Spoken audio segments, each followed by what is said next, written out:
বন্ধুরা, আপনারা হয়তো থাম্বনেল দেখে বিশ্বাসই করতে পারছেন না, মুখের কথায় আবার কি ফোন চালানো যায়। হ্যাঁ বন্ধুরা, আজকে আমি সেরকম ধরনেরই একটা ভিডিও আপনাদের সামনে প্রোভাইড করব।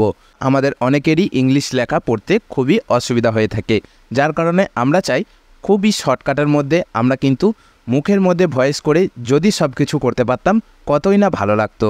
তো বন্ধুরা, আজকে সেরকম ধরনেরই একটি ভিডিও আপনাদের সামনে নিয়ে চলে এসেছি। আজকের ভিডিওতে আমি থাকছি আপনাদের সাথে বিবেক, আর আপনারা দেখছেন আপনাদেরই প্রিয় ইউটিউব চ্যানেল টেকনিক্যাল বিবেক। তো বন্ধুরা, আমরা এটির জন্য সরাসরি প্লে স্টোর অ্যাপ্লিকেশনের মধ্যে চলে যাব। প্লে স্টোর অ্যাপ্লিকেশনের মধ্যে আমরা এই যে দেখুন ভয়েস অ্যাক্সেস বলে যে অ্যাপ্লিকেশনটি রয়েছে, এই অ্যাপ্লিকেশনটি আপনাদেরকে কিন্তু ইনস্টল করতে হবে। তো এই অ্যাপ্লিকেশনটি ইনস্টল করার পর এটি কিন্তু সম্পূর্ণ গুগলের একটি অ্যাপ্লিকেশন, কোনো থার্ড পার্টি অ্যাপ্লিকেশন কিন্তু এটি নয়। তো আপনারা এই অ্যাপ্লিকেশনটি ইনস্টল করবেন। তো দেখুন আমি ইনস্টলের জন্য ইনস্টলে বসিয়ে দিলাম। ইনস্টল হয়ে যাওয়ার পর আপনাদেরকে আমি দেখিয়ে দিচ্ছি। তো বন্ধুরা, এটি কিন্তু সম্পূর্ণভাবে ইনস্টল আমার হয়ে গেছে। তো চলুন আমরা একটু ওপেন করি। এই অ্যাপ্লিকেশনটি আমি যখনই ওপেন করব, এখানে টার্ন অন ভয়েস অ্যাক্সেস এটি কিন্তু আমাদেরকে ওকে বাটনের মধ্যে প্রেস করতে হবে। তো আমরা ওকে বাটনে প্রেস করার পর আমাদের সামনে এরকম ধরনের কিছু পারমিশন চাইবে। তো এই পারমিশনটি আমাদেরকে দিতে হবে। এই যে দেখুন এখানে হচ্ছে অ্যাসেম্বিলিটি মেনু, এই অপশানের মধ্যে আমরা প্রেস করব। 3 নম্বরে জেনারেল সেটিংয়ে অপশানটি ভালো করে দেখে নিন।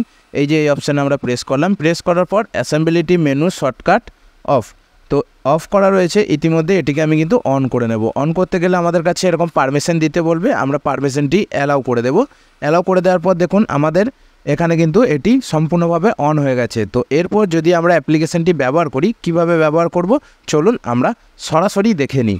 তো বন্ধুরা দেখুন, এই যে এখানে আমার একটা অপশান রয়েছে, এখানে যদি আমি টাচ করি তো দেখুন আমি এখানে কিন্তু গুগল অ্যাসিস্ট্যান্ট এবং এখান থেকে আমি power on of lock screen, এমনকি মোবাইলের ভলিউম, নোটিফিকেশান, স্ক্রিনশট সমস্ত কিছু কিন্তু আমি এখান থেকেই করতে পারবো। এবং দ্বিতীয়ত কথা, আমি যখন গুগল অ্যাসিস্ট্যান্টের মধ্যে ক্লিক করব, দেখুন ফেসবুক।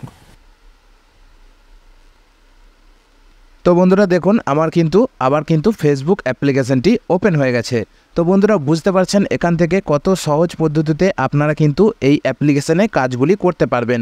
এই প্রসেসটি খুবই সুবিধাজনক একটি প্রসেস, যার জন্য আপনাদেরকে আমি এই প্রসেসটি প্রোভাইড করলাম। তো বন্ধুরা, আজকের ভিডিওটি কেমন লাগলো অবশ্যই কমেন্ট বক্সে কমেন্ট করে জানাবেন। এরকম ধরনের নিত্য নতুন ভিডিও পেতে অবশ্যই চ্যানেলটিকে সাবস্ক্রাইব করে রাখবেন। ভিডিওটি শেষ পর্যন্ত মনোযোগ সহকারে দেখার জন্য আপনাদেরকে অসংখ্য ধন্যবাদ।